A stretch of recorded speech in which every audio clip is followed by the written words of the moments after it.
Good afternoon, everyone. This is actually the same afternoon as the last video, but this is going to be a new video because if I put them all together, it would have been a long video, so we're going to break them up. So here's what we're going to be doing right now is we're going to put the stator on, put the flywheel on, and then our coils on. So we can, and then we'll do the heads. I was putting the coils on first because that's an easy way to figure out when your piston is in top dead center of the compression stroke. So I don't know if there's another way you can figure it out, but okay. We got our screws here. I ordered new screws because I stripped some of these out when I took them off. So I just ordered some new ones. Here's our first screw. I wish they would have put like small bolts in here or something, or maybe different kind of head, and this Phillips, it just strips out so easy. But I guess these don't have to be real tight or anything. This has probably got certain torque it should be torqued down to, but I'm just going to tighten it up good and tight. Set this up here. There's a little key that in the groove you gotta line up. If I don't smash my fingers. Yep. Alright, I got these cleaned up a little bit. Let's see. Yes. They go just like so.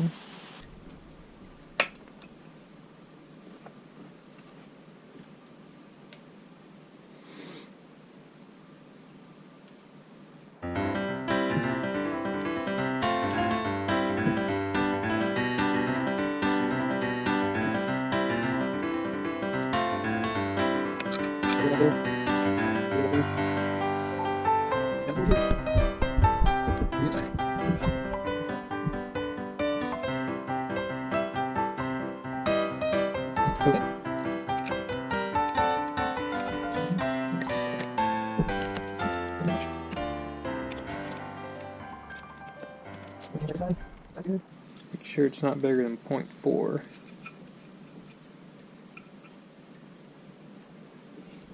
Yeah, it is a little bit on the big side. Let me test this side real quick while I'm at it. Yeah, that side definitely is good.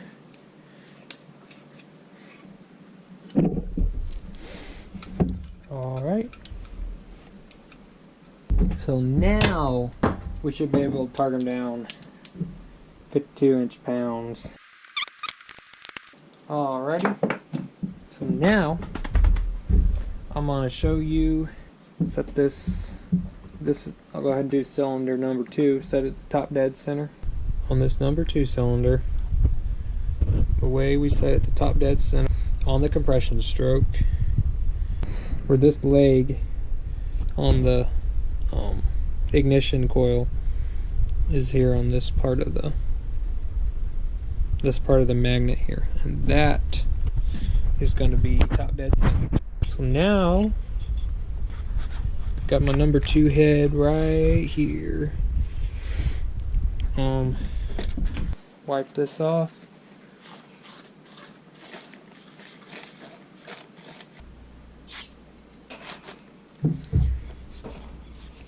Wipe it down with some brake clean. There's our head gasket here. It's gonna go on just like that. Okay, here's our cardboard where we had our bolts in before. Pollen all over it. But this is cylinder number 2, which is the one we're gonna be using right now. Set this here.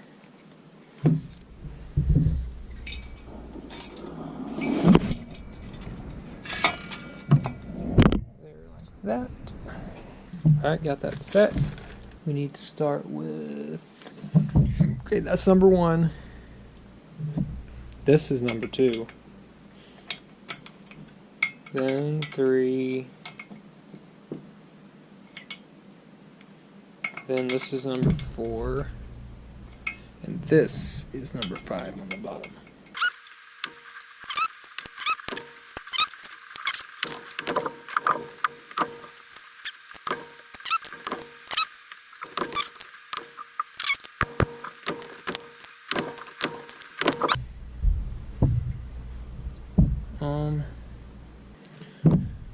let's go ahead and here's my bag for cylinder number 2. Go ahead and put this stuff on, and then I won't video the other side because it will just be exactly identical to what I did right here. Let's see what we got. Get our push rods out. Wipe the old oil off of them. Put some new oil on. Last year, I replaced the head gaskets when it was leaking because I thought that was the only problem. Apparently not. So I replaced some of this stuff not too long ago.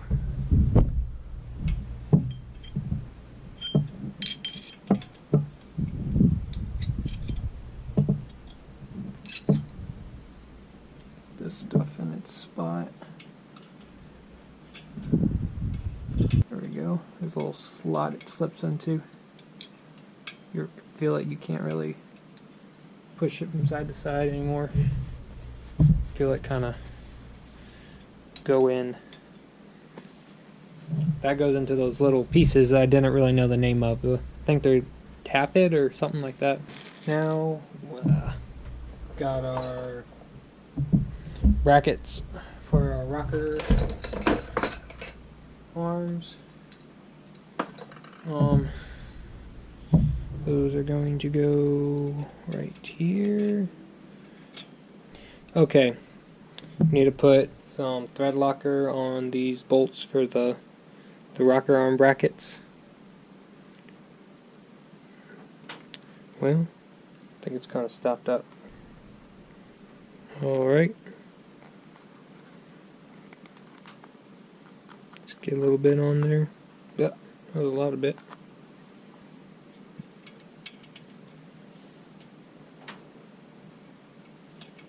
These will be tightened down to 11 foot-pounds. Need a better place to keep my sockets. I'm losing them. That's all there is to it. 11 foot-pounds ain't much. Alright, put 11 foot-pounds on this one too. That's it. Okay, on this collar in here, it's got a flat side. You want that side to be pointing up towards the PTO. Towards the flywheel side of the engine. And then you're going to come from underneath, from the PTO side, with your bolt and washer. Sometimes it takes a little bit of work to get it to go through. There we go. We can just put our locking washer, or locking nut on here. Well, it's not a locking nut, but it's what locks this bolt in place. And I'll show you how to set the clearance on this. And I'll just video this one because all the rest will be exactly the same. Okay, we're using a 0.02,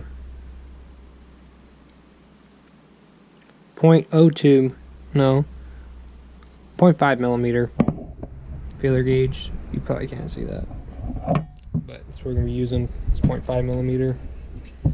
This is we're going to adjust it. This bolt here. See, there we go. Start to tighten up. Just run this back and forth until it kind of starts to bind up like this.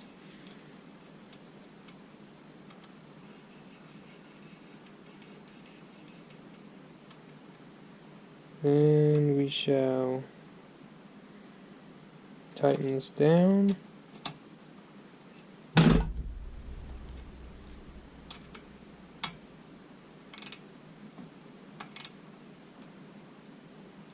Won't tighten it down quite all the way just yet.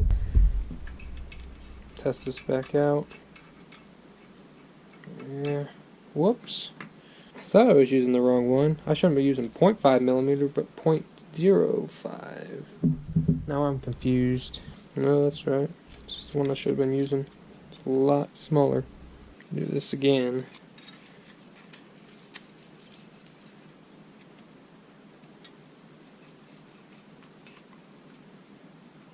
It's starting to bind.